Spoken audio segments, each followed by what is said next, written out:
Hey everyone, and welcome back to Mostly Together. There's a moment a lot of high achievers hit where everything looks right on the outside and something feels deeply wrong on the inside. And my guest today didn't just hit that moment, she actually stayed in it long enough to write about it, talk about it, and eventually build something completely new because of it. Jackie Bruno is a 3-time Emmy Award-winning journalist, former Boston news anchor, former Miss Massachusetts USA, and the founder of Newsmaker Marketing. And she walked away from a 14-year career in TV news, not because she failed, but because she was finally being honest about what it was costing her. So let's get into this conversation with Jackie Bruno. Hold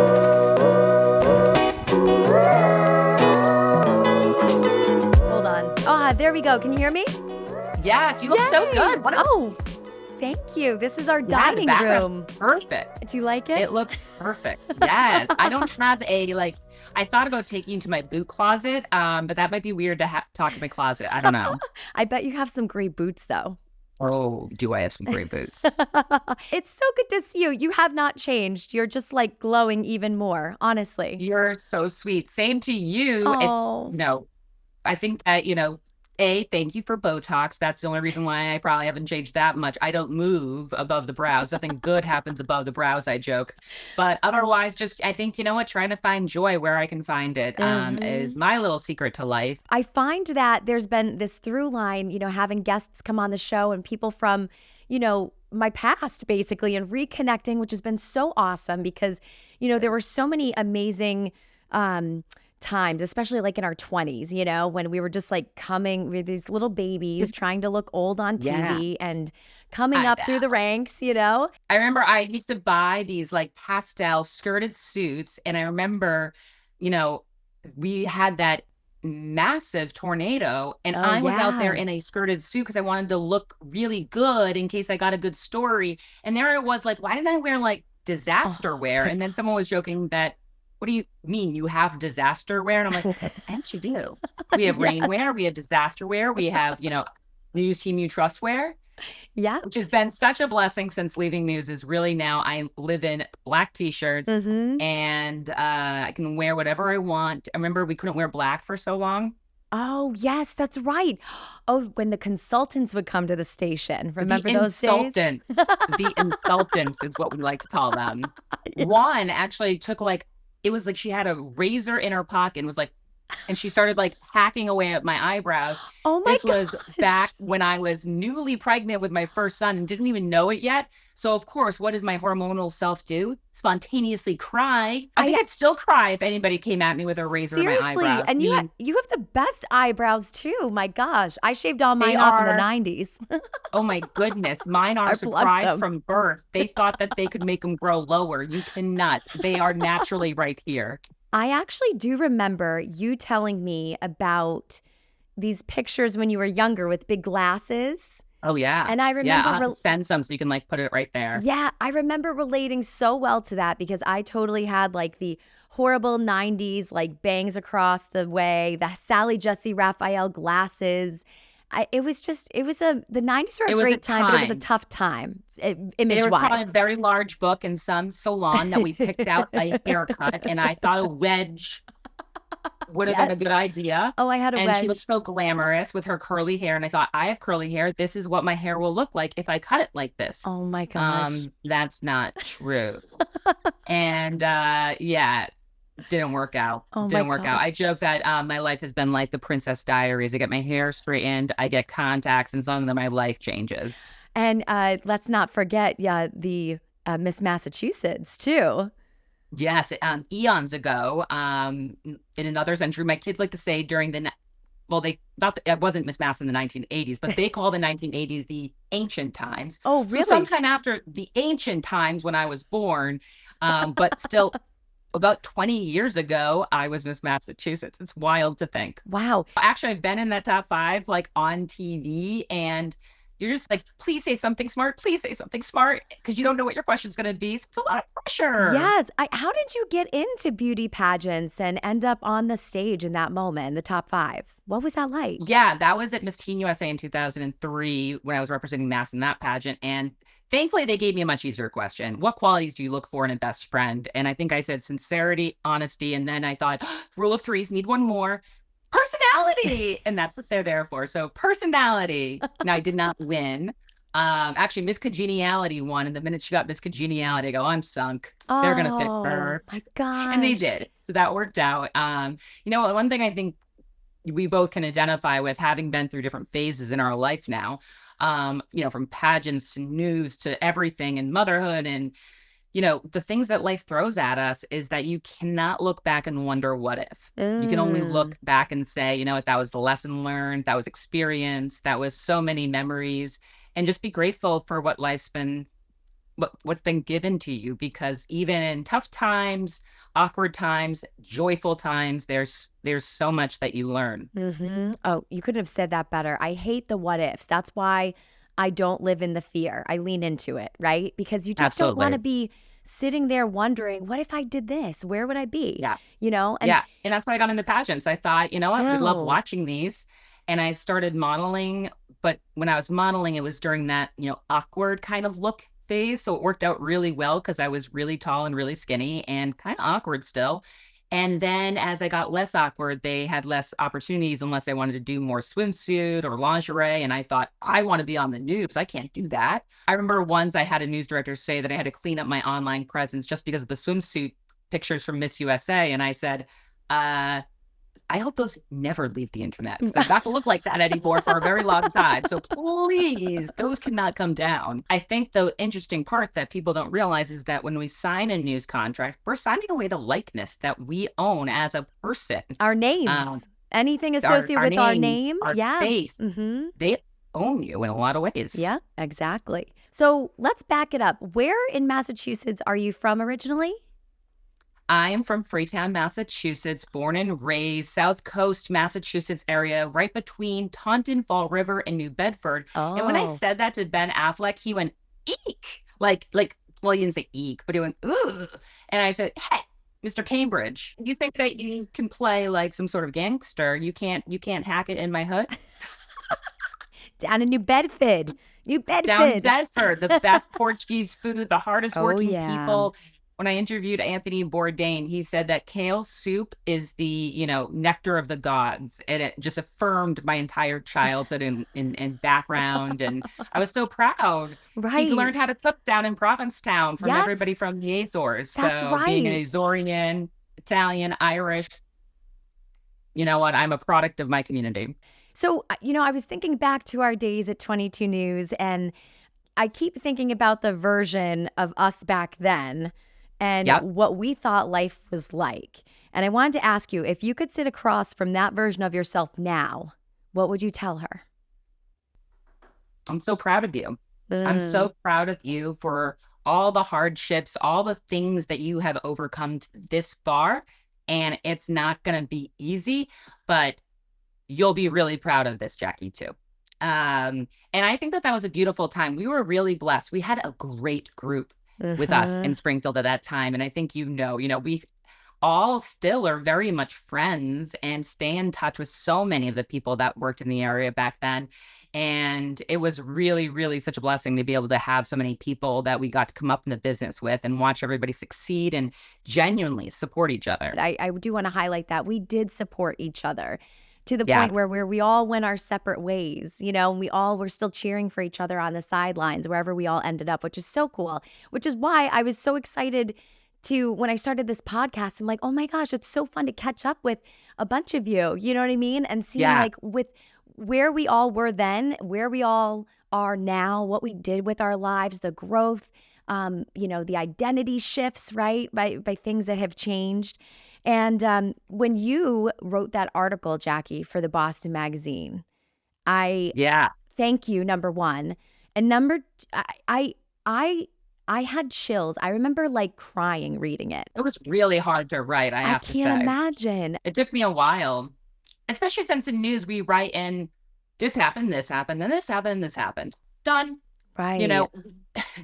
And I remember the editor was like, well, we have a certain formula here in magazine journalism. I'm like, oh, okay, do tell.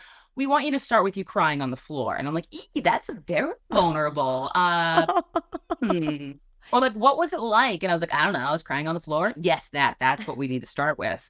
I'm like, Wow. I don't know if that's going to be good for me, but I can tell you that because I was willing to go there and take people that close to what burnout was and how I got into a place where I had to take a mental health break. Yeah. And then to go back and to kind of explore like what in life drove me to be so captured by this dream of being the hometown news anchor. Mm. And we kind of unpacked it together in the article. And it made me realize I was still chasing a childhood dream that wasn't serving me any longer. And that didn't mean I failed. It just meant that the industry changed drastically from when I was watching Connie Chung and Peter Jennings. Mm-hmm. And that was not my fault. And that I had done incredible things. That extraordinary people also had to see some things I would never want to ever see again. But that all being said, it made me really tough and it made me really creative and it made me a great storyteller. And the practice of writing that article made me realize that if you can share your story and it can help people, it doesn't matter if it starts with you crying on the floor, because what I think I said in that article was that through that breakdown, I was able to have the breakthrough that led to the second part of the article, which was creating Newsmaker Marketing, which has been just a lifesaver in itself. This new role that I've kind of created for myself because I kind of had to. I had to figure it out. And when I got the idea, like most people with ADHD, I made a business within 2 weeks and just started. And thank goodness for that crazy ADHD mind, because I don't know if I would have started if I really thought too much about it. Wow. One other thing that I'm learning is there are so many of us with ADHD in this business, right? We I thrive in only the like chaos. people with ADHD, I've decided. The I've decided that neurodivergence is unless like you a have requirement. yeah, which is why we all get along so well in TV news, Exactly. because You know, it was so funny when you were writing about the burnout. I remember I had just had my daughter and I was starting to, second child. I was on the precipice of, yep. oh, And that's shoot. kind of when it happens. Because Yeah. I think for so long as a female with ADHD, if you also have it too, you'll identify with this, is that, it was undiagnosed. How did anyone not diagnose me with ADHD? I mean, criminal when you think about it. But I was just doing well. So it didn't matter, right? I was able to continue plugging ahead, whether I had to memorize things. I was outworking my diagnosis for so long and leaning into the things that came naturally to me. So therefore, I was able to succeed at those things, or that I was highly interested in, so I could go into hyper focus. Now you're tasked with something that, is motherhood, which, brings in a whole host of hormonal changes, a whole host of new skills that may not be the skills that you are particularly good with. I mean, nobody was going to make me become a nurse or something and have to be a nurturer to someone. Now I'm nurturer in chief to this Right. being that I love so much that I know I have to and want to, but it doesn't come naturally to me. Mm. I'm thinking it's supposed to. And then I have to go back to work with the same gusto with an entire new set of needs that cannot be perfectly balanced. And then Mm-hmm. you do it again after a second child. And it happens again. And now you have two, trying to layer on all the things. And it doesn't really get easier as they get older because there's more activities. There's so Mm-hmm. much to do. It amazes me that so many women are able to work full time with all the things that have to happen in their lives without flexibility. Thank goodness. The only good thing that came from the pandemic was this understanding that flexibility does make a difference and it helps people be better versions of Mm-hmm. themselves at work. Oh, absolutely. Oh, man. Yeah. That was really the time, you're right, where you had to be flexible. There was You no had to other be. choice. And all of these companies and organizations and parents and family members and friends, I mean, you had to all, we were all on the same playing level for the first time ever, right? So you had to be flexible. You had to be You understanding, had to. or else. You had to. Actually, I was begging to go to work though, because I was like, please, please, it's the only time I get away. Right. I know. I went to work the entire time, and Andy stayed Yeah. home for, I think it was 18 months with our son, working from home full time. And, yeah, in a way, but the mental capacity, the weight of that time, right? Reading the body count numbers and the horrible stories every day. Yeah. That Yeah. I think was taxing on another level, right? It was great that we actually got That's to a still very go. interesting point. Oh, And I think news is taxing on a very large level in general, because I don't think that our brain was supposed to consume the world's issues. now that I've been removed from it for 6-7 months, not, reading the same horrible stories, on and off for like 4 to 6 hours a day. I'm like, wow, I feel great. This is awesome. I Yeah. didn't realize how much it was impacting me, who I was just always so perky and positive, much like you. We're happy people. We bring a lot of energy. Yeah. But yeah, I didn't realize it. Did you feel that way after you were done with it too, in that way? Yeah, I think that, you know what? I remember hearing Retrial. Everybody was talking to Oh, me about it. And I remember saying, I have no idea what's going on. I don't know anything about it. It was the first time in a long time I didn't know every wrinkle of a major story. And it was liberating and kind of exciting and a little rebellious. But now I do read a lot more news. And when I say read, notice, because I do think it's important to really kind of like scour resources as well. And that's really how I'm getting a lot of my news. I love great broadcast journalism and I love great storytelling. And when I see people doing great stories, I still love it just as much. But unfortunately, there's not as much of that on the news anymore, because I think that they're always trying to do more with less and you don't get the time. that's why I love podcasts, right? That's why I started this. I'm like, there's stories to be told, and it's not going to be, people are not going to get anything out of it in 2 minutes or a minute 30. That's sometimes like Yeah. the key time now in news And in a listening to package. different resources, and Yeah. you may not like someone's point of view, but maybe you listen to it anyway, right? Mhm. Or you may listen to one, thing from that person or someone else. I think it's important to really compile, and you have to be a very judicial consumer of news these days. Mhm. And that's easier said than done. Even for someone like me, I feel like I'm sometimes going through things and I'm like, is it true? And then I'm like moved by something. And then I'm like, whoa, is this AI? I don't even know. And now I'm Googling other things. But what scares me is that not everybody is going to be thinking with that journalist's first brain. Mhm. I think more about the big picture of how the American democracy is functioning right now, how the news could help people learn about the most critical issues and not the issues that are the most clickable. Um, I'm over here worried about bridges and infrastructure, is my kid learning enough with a Chromebook, or do we need to teach him how to write more often? Because I Right. can't read anything that he's writing because the penmanship is so bad. And quite frankly, mine has become it too. So Mhm. what's going on? How can we make real change? And is Roblox going to destroy my kids? Roblox. Oh, yes. Well, let's get right into motherhood, because you're raising 2 boys right now. What are their ages? Yeah, they just turned 11 and 8.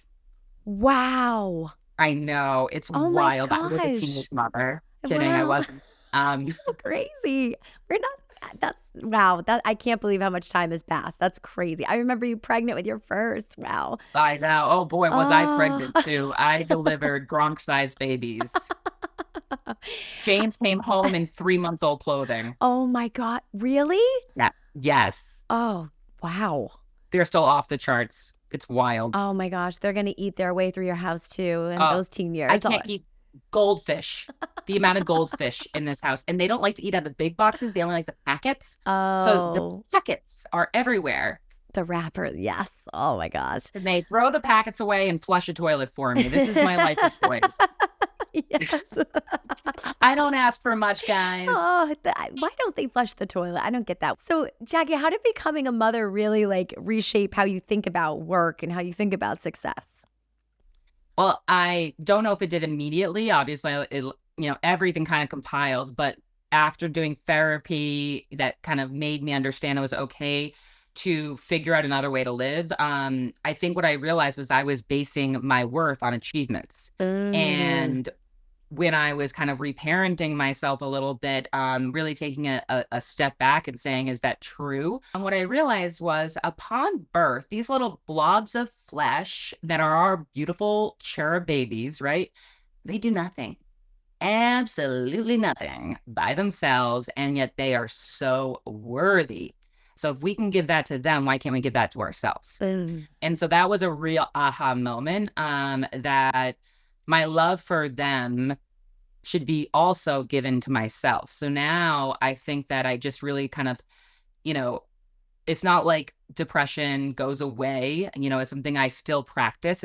Mental health is a practice. Through medication and therapy, I'm doing much better now. I've had a lot of twists and turns along the way, from divorce to my mom just passed away, I lost both know. grandparents. It's been a Sorry. difficult time. Thank you. But, I think that the most important thing I've learned through motherhood is really to be as kind to ourselves as we would our loved ones. Obviously our children will do anything for, probably over and above, right? Yeah. But even your best friend, if your best friend is going through something, what are you telling her, right? You're so nice to your best friend, and everything you're saying is true, but you're so much kinder. And yet in our own heads, we're, really being our own worst enemies sometimes. So I Mm-hmm. really don't do that as much as I used to.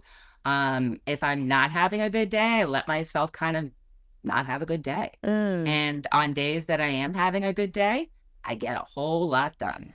And that's really, really kind of been helpful, because if I don't actually rest and repair on those days where I'm not feeling so motivated or functional, I don't have as many good days. So I think it's really important to give yourself that grace, as a mom. Do you think that there was a point where ambition quietly turned into pressure for you?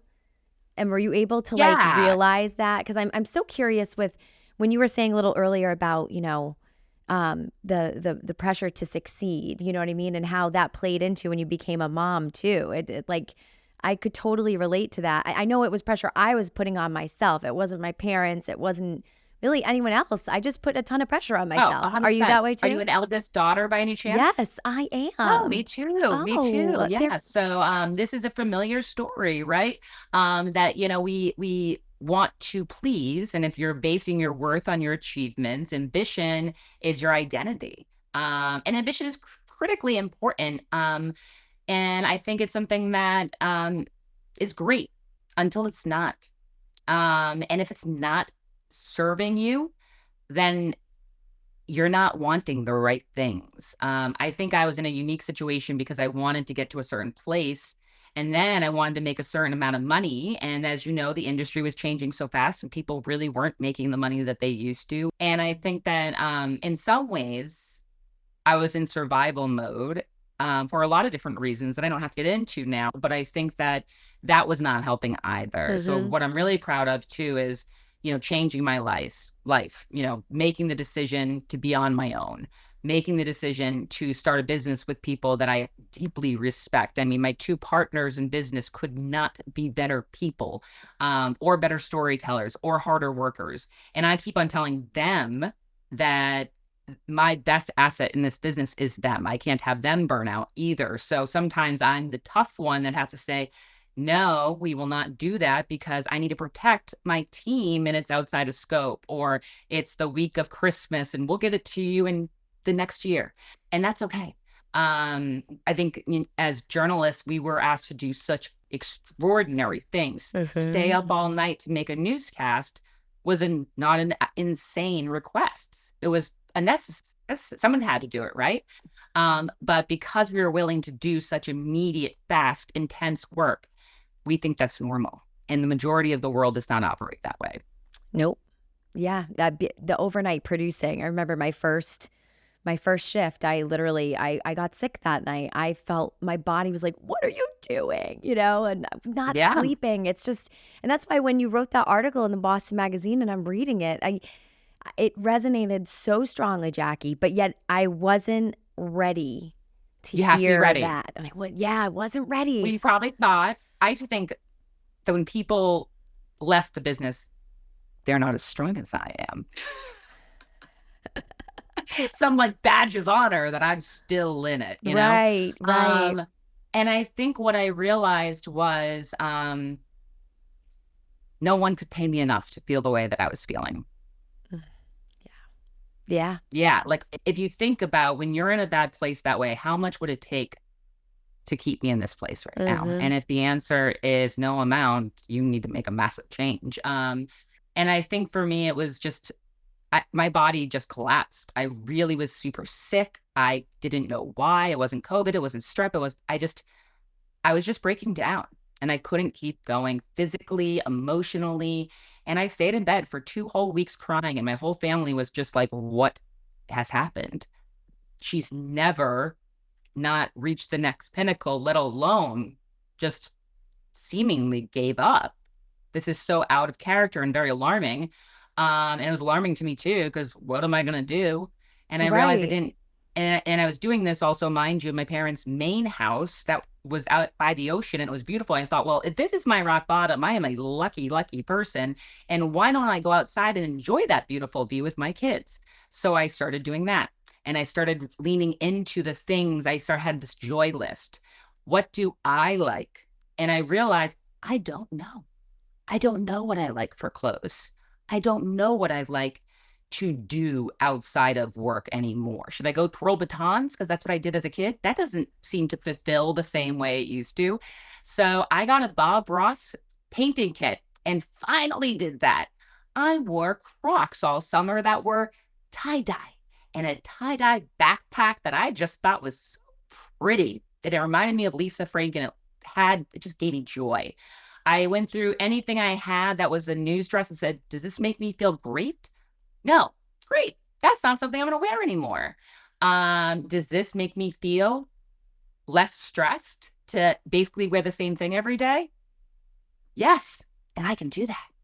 And so I completely changed and went on a little discovery of who am I? What do I like? And I started thinking, what is little Jackie like? And little Jackie loves 90s country music so much.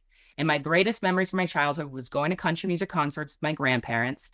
And I leaned into that. And it started becoming a real joy to just go real hard on this weird niche I love.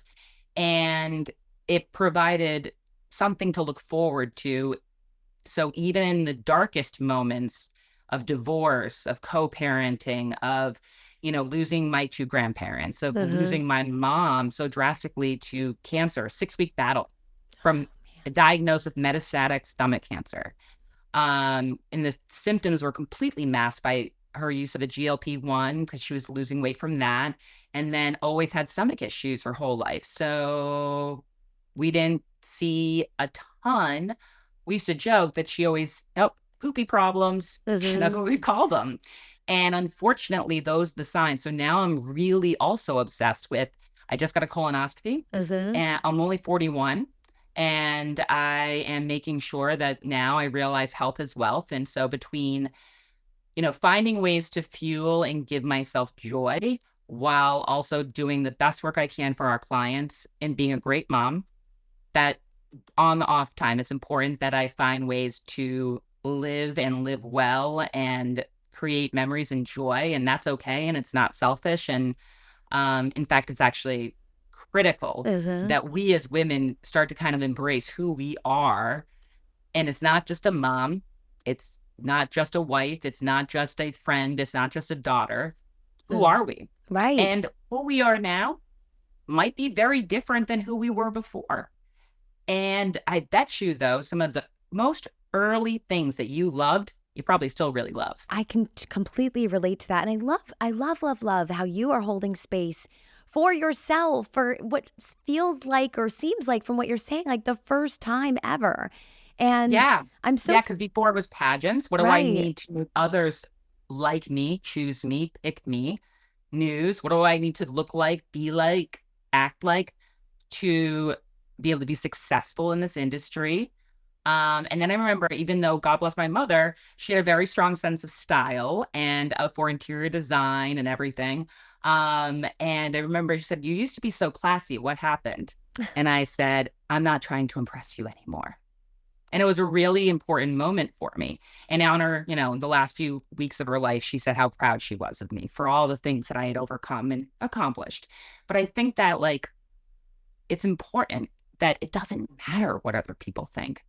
What makes you happy, genuinely happy, matters so much. And it could be the smallest thing. What has life been like, as you're going through such a transition, right? Like getting out of news, Mm. starting your own business and the success that it's reached, already, and sky's the limit, right? And then also, now as a single Well, yeah, mom. sky's the limit. But guess what? I don't feel like I have anything more to prove. So how do you navigate that? Like if you start your own business, it's going really well. How, how do you just be in the present moment, Jackie? How do you sustain in that space? How do you not I'm so curious because clearly this is something I struggle with. Yeah, I want you to unpack that a little bit and think Okay. about, why do I need that? So once you get when you're building a business, am I taken care of? Is my team taken care of? Can I get them to whatever we want for them for our basic general lives, right? And Mm-hmm. if you can accomplish that, you're so blessed. If you can add to that, I started this business wanting to put journalists back to work. I have not done enough of that yet. I would like to hire more people, give them a great life, watch them thrive. But it's not coming from a place where I feel I need to do this to prove I'm smart or I'm worthy. Or I think for a long time coming out of pageants, I was always kind of faced with this, well, she's enthusiastic and she's a pageant girl, so she must be a bimbo. I'm sure you got it because of the blonde, like Mm-hmm. people like to stereotype. And now I kind of love if they underestimate me. Like, oh, go ahead. Let's see Right. how that goes.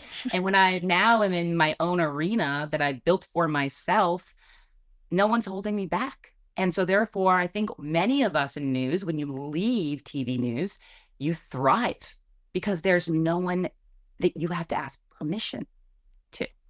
And you get to make those decisions that you knew were the right decisions for you or that would lead to great coverage or great stories. And maybe someone said no, but you knew you were interested. So in this podcast, you're going to be able to go after the things that make you interested. And Mm-hmm. I bet you the people listening are also interested too, because they probably see themselves in you. Mm-hmm. Yeah. And even what you're saying, there's so much that I've seen just in this journey, getting out of news. And I love the finding the joy that for some reason that's something we struggle with, but you're right. It's so, so important. Really don't worry about making others happy in this new phase of your life. Worry about making yourself happy. You're still storytelling too. We're Mm-hmm. still journalists in so many ways. I might be getting paid by companies to tell their story, but we have said no to a lot of potential business opportunities because either I or my partners didn't feel it aligned with our mission. And being able to do that, or we didn't feel that they were the right kind of company where we could say that we want to put our name on it and that we believe in this business or, whatever it was. Right. And I think that that's really important too. So that way, when people are following you, they're listening to you, that integrity, can still be there. We don't work for free. No one else does either. I keep saying to people, if you go to the restaurant and you made a reservation for 5 and you try to add in a 6th, you're still paying for the 6th meal. You're not just paying for 5 because you changed it last minute. Sorry, that's not how business works. Everyone still has to make a living for work that's done. And that's not being a bad person either. Trying to figure out in business and in life, I think as women, we're always afraid of being a bitch. Can I say that word? You can say it. Yeah. Or want to know in my college essay, I said that word probably 25 times. I had this whole arc of, if I'm going to be a successful businesswoman, I may get called a. Wow. And then I want to be the biggest, I'm going to be the this, I want to be that kind of, I want to be this kind of. And I think that it was another thing. I had to get back to that bold yes. person that knew that in order to get into Boston University, which was my dream school, with my ABs and sometimes C's, I better really get someone's attention. And it worked. It didn't work in Emerson. I got waitlisted, but that's okay. That's Bear all right. loss. I love that. I love how you focused on that. And I love how something that you just said about how getting back to our bold selves, I feel like there's been such a cycle since I got out of, like figuring out who I am aside from the identity that I created all these years in news. And I feel as though I joke around, but when people ask like, well, how are you feeling? How are you doing? And I say, I feel like that feeling when you're 18 and you're about to go to college, but you don't really know exactly like what you're going to do quite yet. You got the acceptance letter. You're excited. And that's okay. What a beautiful time to get back to. Right. I mean, how often do we get to decide again, what do you want to be when you grow up? Right. It's amazing. The opportunities are endless. We have a lot of life experience. We understand how our brain works now, that neurodivergence, and being moms too. It's like, so I feel like I'm 18, although I have 2 kids. How old are yours now? 6 and 3. So you're still in like the little kid time. Yes. Yeah. It's funny because there's so much joy in the little kid time. They're so sweet and they're so cute. Then I'm in the phase where they think they're smart and, get a little sassy. But then I get to get nerdy with them about like things that we get into it together, because we can really have connections and converse and ideas and really like be people together. Right. And that's exciting too. So each phase really has its own like pros and cons. And, I think it gets better in so many ways. And you are so involved, as a mom. I know you did a lot of work at the Doug Flutie Foundation, right? Yep. So Jack, our oldest, was diagnosed with autism when he was 2 and 3 months old. And at that time, he wasn't speaking. He was a very late walker. We immediately, I remember thinking that maybe he's deaf, right? And I was hoping he was deaf, which now looking back, he loves music. He just started playing the saxophone. Like, I'm so grateful that he's not, and autism seemed so big at the time. And it was. He didn't potty train till almost 5. We had 40 hours a week of ABA in our home and different people coming in and out. And it was difficult to manage that load on top of all the other things I was trying to add and manage too. And all the babysitters between my mom and my godmother, thank goodness for them. They made it possible, but navigating all that was difficult. And I'm so open about so many of the things that I'm doing, and it felt weird to kind of hide that. And every time I had to explain it to someone, it really kind of sucked. So I thought, well, let's just tell everybody at the same time, but I don't want people to say I'm sorry.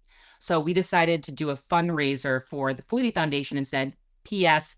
Jack has autism. Please, when you're thinking about what to say below in the comments, here's something you can do instead.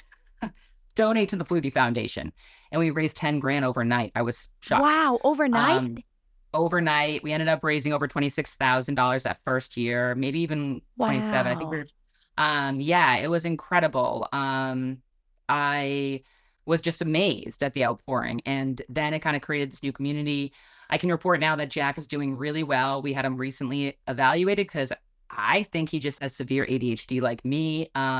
He's still on the spectrum, but in a way that it's actually like a superpower now. The way he sees the world is quite beautiful. Most people are shocked to know that he has autism. And I think, not saying that I did something right, because it's spectrum, and I hate comparing anybody's case because it's so different, and you can do all the same things and have different outcomes and different progressions or less progressions. And there's really no one case. And that's why it's so hard. And I almost feel like we got a miracle situation. And in some ways, it's almost making me feel a little guilty, right? Like, because not everybody's going to have that, and that sucks. But I think we also need to admire that everyone has their own capabilities and they're going to come to it.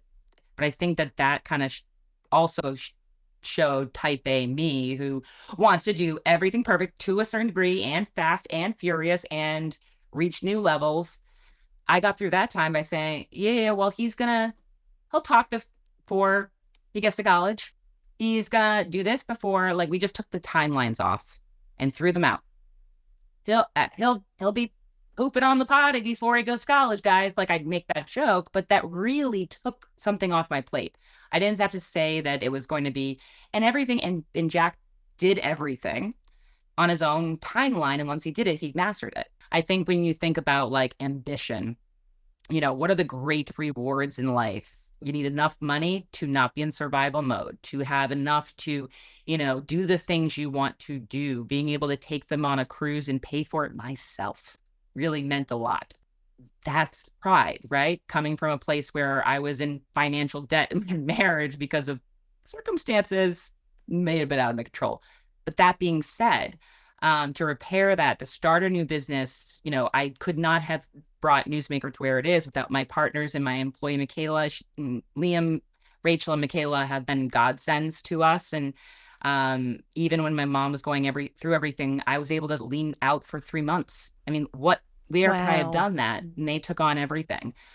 So my goal is to grow this company for them, for the journalists. Obviously, that will make my ship rise too, but I want to make it rise for others. And if we can live in service to our clients and to our company and be a good leader in that regard, I think that we'll be in a good place for success long term. And just be a good person. But and yeah, like and prioritize what's important. Yeah. And the intention I think that you are putting behind when you created this is what's really driving it and carrying that energy, so you can be out for 3 months. Yes. And we keep telling each other, this is a family. And this is, when my partners and I signed our contract that I was bringing them on, I gave them the same amount I make because we all had to have skin in the game. It just made sense. Everybody said I was stupid for that, but guess what? We're all going to have life issues, and somebody's going to have to lean out and the other's going to have to lean in. And I'm so grateful to them because they did that for me, and I plan on doing that for them, and I want to grow with them, and I value them. Well, Jackie, continued success with Newsmaker and everything that you're doing. Where can people find you and look up what you're doing? Or see more of this ridiculousness and follow along. God knows, I think I said everything I'm not supposed to on this, which generally happens with me. No, you're good. Yeah, at the Jackie Bruno. Newsmaker Marketing on social media as well, and LinkedIn if you want to get professional. All right, if you want to get professional, but still be true to yourself. Everything's professional, guys. Really, I'm really not that scandalous. I'm just like country music and boots, guys, and making jokes because you gotta laugh. I mean, yes, you do. How else did we get through news without laughing? I used to joke about like, oh my gosh. I don't know. I know where I could rank bathrooms in Western Massachusetts on a scale of 1 to 10, like all over the place. You did always know where the best bathrooms were. I remember that. You're out there for so long. Yes, and we do the handoff with the breaking news, and you'd be like, "There's a bathroom down there. There's a Dunkin'. It's I've pretty already clean." Figured out with best, Yes. really good burritos over there. Yes. Oh my gosh. Which led to the bathroom over there. Yeah, all that. Northampton Bureau, bad baby. Bad jokes. Yes, when we saw you know it. Yes. Oh, Jackie, I love you. We are totally getting together. Thank you so much for coming on. That wraps up another episode of Mostly Together. Thank you so much for being here. I really appreciate it. I hope something in today's conversation stayed with you. Remember, new episodes come out every Wednesday, so hit subscribe wherever you're listening. And you can also watch the full episode on YouTube. You can watch it. Our channel is at Mostly Together Pod, and that's actually the same handle where you can find us on Instagram and Facebook. Lots of content there. And you can go on our website, mostlytogetherpod.com. We have a complete backlog of all the episodes, so make sure to check all of that out. Take what you need, leave the rest, and I'll see you next week.